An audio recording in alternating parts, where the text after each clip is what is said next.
When you go around London, you usually see 3 types of crane. Horizontal cranes, raising arm traction cranes, and raising arm hydraulic cranes. But there's a 4th type, a very rare type of crane, which is the weird, bizarre, crazy elbow crane.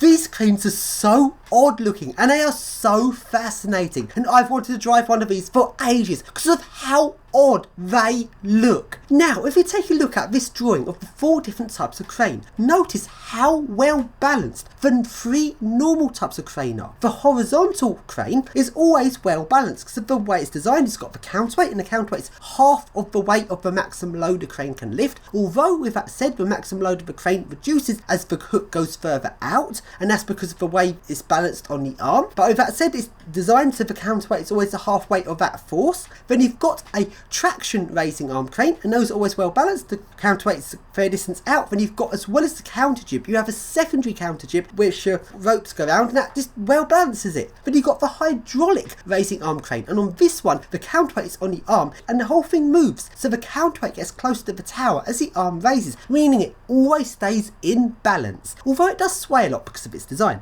Now if you compare those to the elbow crane, on an elbow crane the counterweight doesn't seem that far out, it seems quite close to the crane, it seems counterintuitive. Then you don't have the second counter jib, you've only got the single counter jib which the counterweight is sitting on, so it doesn't seem like it's got that much to it, that balances it. Then you've got the additional moving part of the elbow, an extra moving mechanical part that needs extra maintenance, but it doesn't seem to really gain anything to its design. And despite how the crane looks, the crane cannot reach out further than a regular crane. So even though it's got an elbow to it, if you compare it to a similar spec crane that doesn't have the elbow, it would just be so much better built. And consider you've got such a small counterweight, so little much balancing it. When the elbowed arm goes out its full distance, it must hardly be able to take any weight. It must take far less amount of load at full extent compared to the amount of load reduction that a normal crane would have at full extent. So I just don't understand this type of crane, and when driving these cranes I wobble like crazy. So let's now take a look at 4 different elbow cranes. The first one is one I did make a video on previously, and this was a very weird crane. The crane cab is suspended from the crane in a very odd and not very good looking way, and this is the only crane I've ever climbed where you don't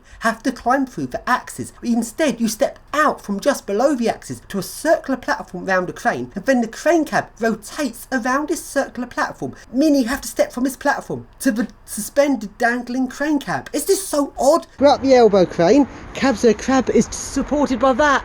That's always holding cab on. So if I wobble cab, wobbly cab, cab goes wobble. It's connected to the railings. Yep, and it's connected to the railings. Cab goes wobbly cab, which is really nice. See, that's the hook there. Notice it's an elbow crane. See, look there. See, it's got an elbow crane. Now we're going to go into wobbly cab. Oh, it's wobbly. Sadly, this didn't drive because it's on generator. Right, we've got 2 pedals down there, only 2 axes of movement there, so those 2 pedals provide your 3rd axis because you only got 1 control. But it's also got remote control, so there you've got 4 axes of movement, or probably 3 axes of movement. Here 2, but an extra axis there. Doesn't turn on, a start, it won't turn on. Stop in, stop out, start.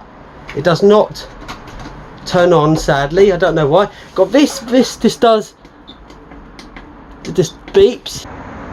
Motor up there, right, I'm on this really fucking shit crane. Drawn's down there, but notice there's oh you can't really see it too well, but there's an elbow crane. You've got this, then you've got another bit out there. It's my first ever elbow crane. Cab's down there, oh fuck me, this is weird.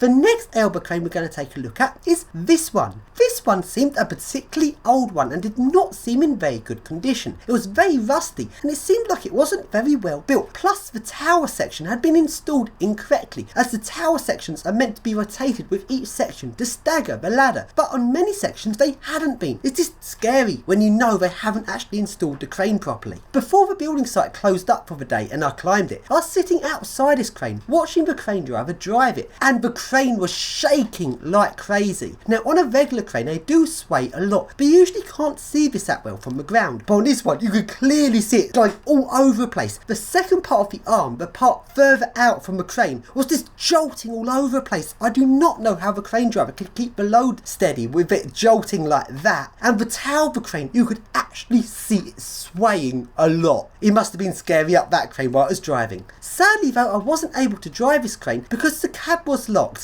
Ugh. Handle on that. This crane must be from at least 1970 or older. It has been modernised a bit then. It's not completely old, but this cabinet looks old. Look at the wiring management.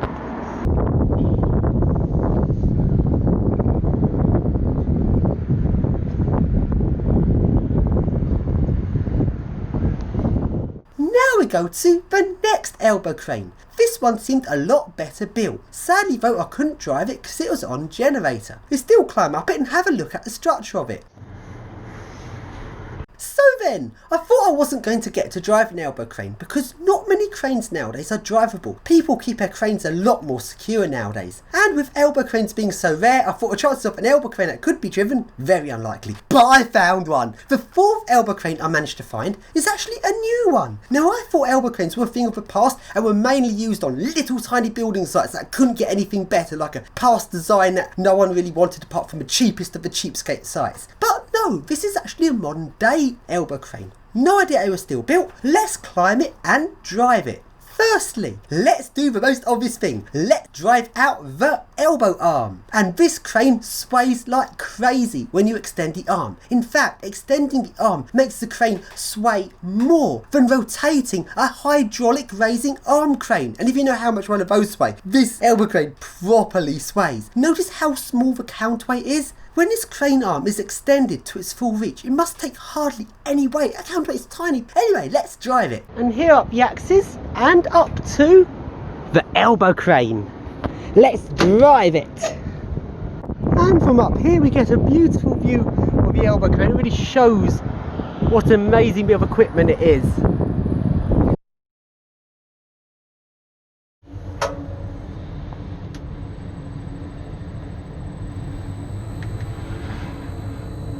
Out goes the elbow.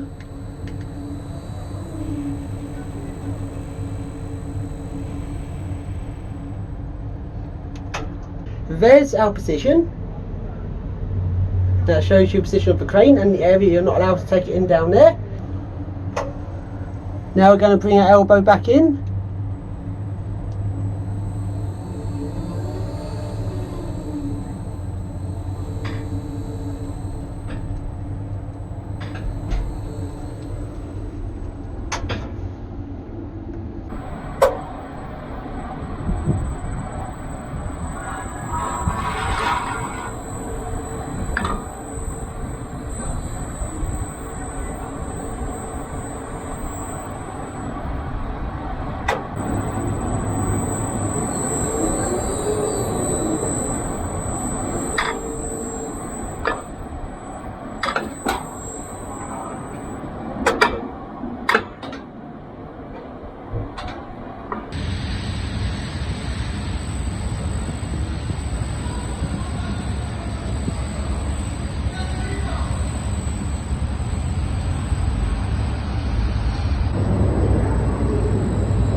Got here a screen, which does work.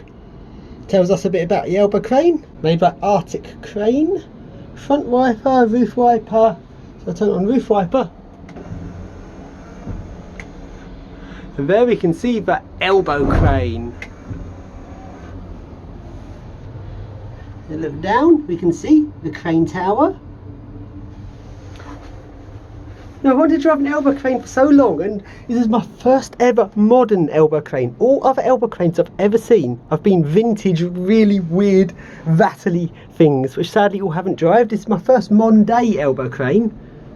And now let's rotate this crane. when rotating a crane, it was actually silent and very smooth, and it didn't sway at all. Normally, cranes sway a lot when rotating because the counterweight's so heavy. You're then adjusting the position of the weight of the crane so the tower flexes towards the counterweight, and you get sway. But the fact this crane didn't sway really suggests how light the counterweight is. This crane could take 4,000 kilograms when the arm is not extended at all and the hook is right close to the cab. But at its full extent, I'm guessing that weight must go down a lot. The amount of load it can lift must go down much more so than a regular crane. Rotation time. Rotating my elbow crane.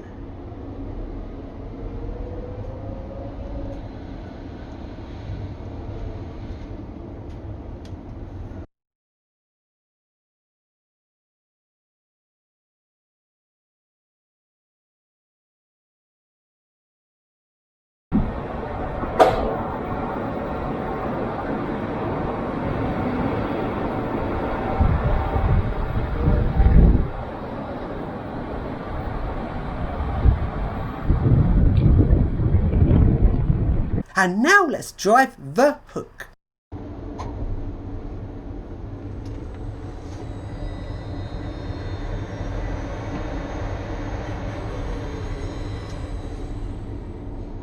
Now let's take the hook back up.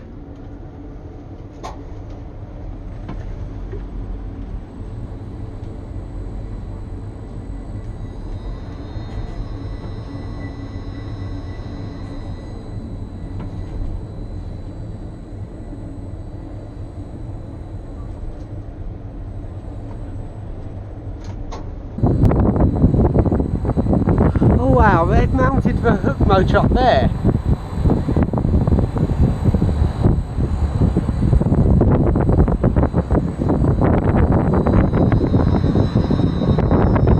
Why have they put a hook motor up there of all places?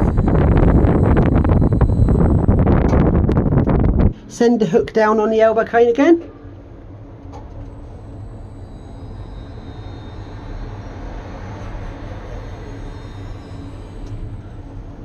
Let's send the hook back up on the elbow crane. This goes up a lot slower than it goes down. And it slows itself down as it gets near the top. That's interesting.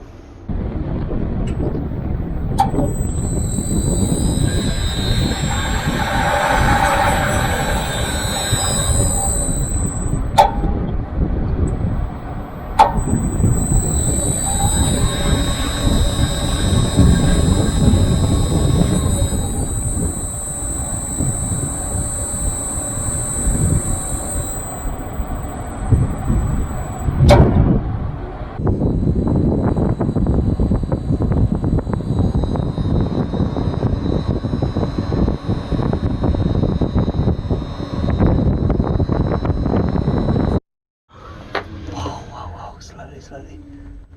Oh, the whole tower wobbled. That made my heart go a bit there. Yes, towers. I've seen elbow cranes drive from outside and they wobble. They're like more wobbly than any other model of crane. That made my butt go.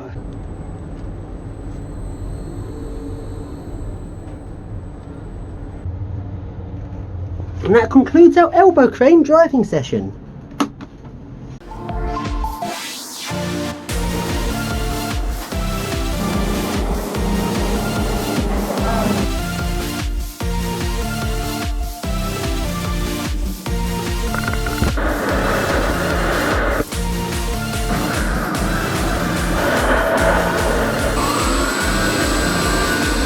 Good.